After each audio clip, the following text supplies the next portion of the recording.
going on, guys? This is Bruce Mattson, your host of the show, Metro Scout Fantasy Football, the show that looks at fantasy from all different angles, from Dynasty to Redraft, back to Devy, and a little bit of DFS too.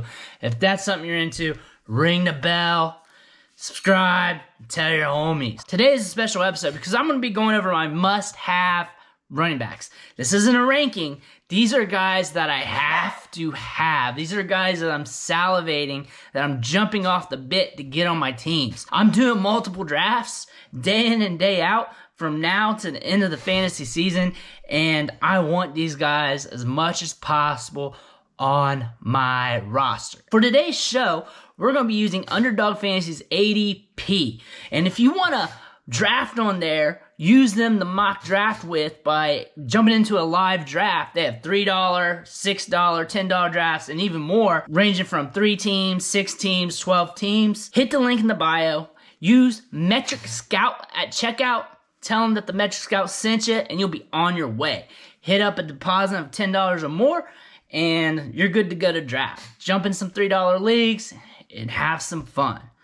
But my first must-have running back here, and his ADP on Underdog right now is at 10.6, so he's a late first-round pick, is Cam Akers. He's going to get a lot of buzz going into draft season for fantasy football come August, September. Everybody's going to be on him. And he looks the part. He's got speed, he's got burst, he's got size, catches the ball in the backfield. Last year had 412 yards after contact and averages 2.84 yards after contact per attempt. He had 21 missed tackles. He had 12 runs of 10 plus yards or more, and then 5 runs of 15 plus yards. He caught 11 passes for 123 yards, so he was heavily used in the passing game for a rookie. Where we saw the usage most was between weeks 12 and 17. That is when the usage started to spike. In his last 4 games, we've seen him carry a massive workload, carrying the ball 21 times, then 29 times, 15, then 21. And during that time, he averaged 235 yards after contact, forced 9 missed tackles, and he was also targeted heavily in the passing game. He had 3 games in that span with over a 10% target share. One of them, he hit 12%. So he was a factor in the passing game. They wanted him to be used in all phases. And that is just something that was in his profile coming out of college. He had a 12.3% target share at Florida State when he was there. And just a jack-of-all-trades back, a 3-down feature back. What we should expect from him coming into the season is more volume, more workload, more touches. Matthew Stafford's now quarterback. He's going to be slinging the rock. This offense should be moving more. And Akers, he's going to be a benefactor of the passing game. He's going to be catching passes out of the flat. They are going to try and get him in space to eat up more chunks of yards. He's more than capable of doing that. And Cam Akers is a guy I want on all my teams. He's 5'10", 217 pounds, about a 90-some percentile size adjusted speed score, athleticism for days, good situation, and is projected to be the lead back on his team. The next running back I must draft him on my teams, and it's Clyde Edwards-Helaire. And this is opposite talk compared to what I was saying this time last year, because he was overvalued going in the offseason, going into fantasy drafts. He was being valued as a high asset, a high commodity, a first-round pick last year in drafts, and now he's slipping. On Underdog Fantasy, he has a 22.2 ADP, making him the 15th running back off the board. I get it. He broke our hearts last season when we spent that premium on him, but there's a lot of good things here. He did have 540 yards after contact, added up to an average of 2.98 yards after contact per attempt, 21 carries of 10-plus yards, and forced 35 missed tackles. And it wasn't a bad season for a rookie year. He rushed for 803 yards, 4 touchdowns, caught 36 balls for 297 yards. Solid workload for a rookie running back. That's just solid. Usually when you get a rookie running back that puts up those numbers, you're clamping at the bit to get them. But since drafters paid such a premium for him last year, it was a bad taste in the mouth for everybody. Except for those who knew the premium was too high. They were buying him at a ceiling instead of his potential output. He had 4 RB1 weeks and 4 RB2 weeks. So 8 weeks where he's fantasy relevant, and then 3 weeks where he was RB30 or worse. Not the greatest season, but it wasn't bad. He was usable for 8 weeks out of the year. So half the season, Clyde Edwards helped you out. And there's not much to say about this, but this guy is in a prime situation. He's getting a good target share most of the season, even though the receiving work seemed like it wasn't as good as expected, because people were expecting to catch an insane amount of balls, like 80 passes. 80 to 100 passes, they were expecting Clyde Edwards-Helaire. They put him on a pedestal, and they were expecting elite-level output because of the situation. But when you dive into the numbers, you're getting a running back who is easily getting more than a 10% target share, pushing around a 15% target share in each game. He's got another year under his belt in the development, and that should only allow him to get better. The Chiefs have been building the offensive line this offseason. They made some good moves. He should have more or larger running lanes to run through. And at his price point, RB15 off the board, second-round pick, mind you, a late second-round pick at that, that's a tremendous value. You're talking about a guy who has RB1 potential due to his receiving output, due to the explosiveness of the offense, and due to him just being in his second year, getting another year under his belt to transition to the NFL game. I'm buying Clyde Edwards-Helaire at this price point all day long and twice on Sunday. My next running back that I must have is later in the draft, and I'm about this guy mainly because of value, mainly because he's my top handcuff.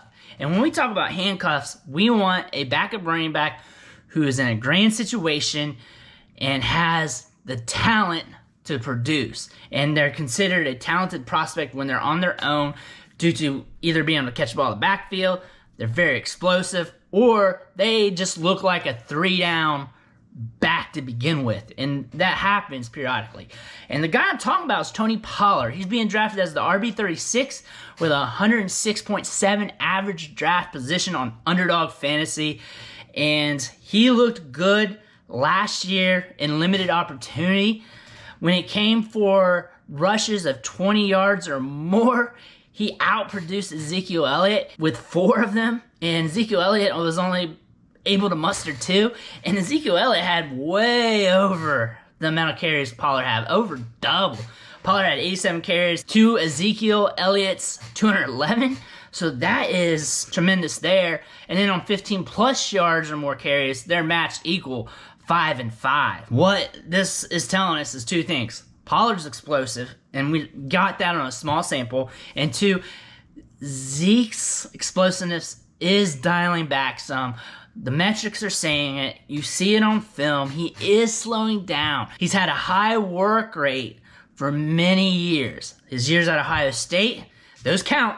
His years here at Dallas, and he's slowly getting older. Before we know it, he's going to be one of the older running backs in the league that you want to sell in Dynasty, and you may want to get in early if you're in Dynasty League and think about that now. But as of right now, in 2021, both these guys are buys for me in redraft. I like Zeke in redraft, but I really like Tony Pollard, especially if something happens to Zeke. If I'm drafting Zeke, I'm definitely going after Tony Pollard. The main reason for that is Dak's going to be back, and the offense was explosive at a high level when Dak Prescott was in a fold healthy. The Cowboys led the league averaging 20.7 seconds per snap last year when Dak was on the field during his first 5 games. They also led the league with 74 offensive plays per game. They were second in the league at that time with a 66% pass rate. Pollard excels at catching the ball in the backfield.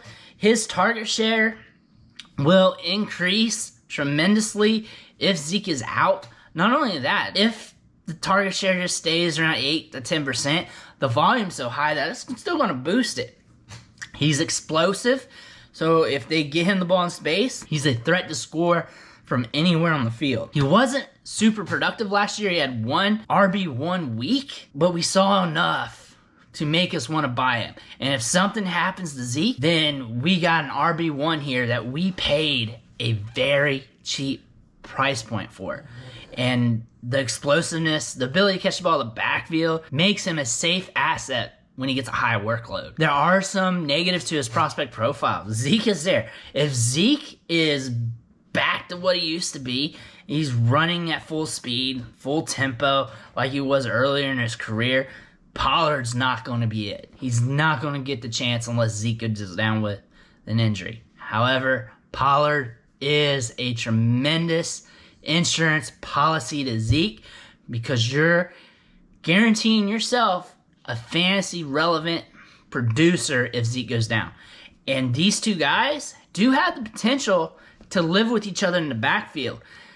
Dak starts checking it down. They start using Pollard more in the passing game. They saw what he could do last year. They are going to be thinking about using him more. They're going to be thinking about slowing Zeke down, giving him a little bit less workload so they can use him in the playoffs, in the back of the season. Mind you, we got a 17-game season, so ancillary running backs are probably going to get a little bit more run, or maybe if they're thinking about making their stud running back last a little longer. No matter how you slice the bread, Pollard's explosive. He catches the ball out of the backfield. He can eat up chunks of yards in open space and is a mega insurance policy for Zeke. That's why I must have him on my teams, especially if I already drafted Ezekiel Elliott. And I don't mind paying that premium for a handcuff because I'm knowing I'm getting a talented handcuff when I draft him. That's it for my must-draft running backs. I want to thank you for sticking with me through this show. If you stuck around this long, I must have kept you entertained. So smash that subscribe button, ring the bell, and I'll catch you next time.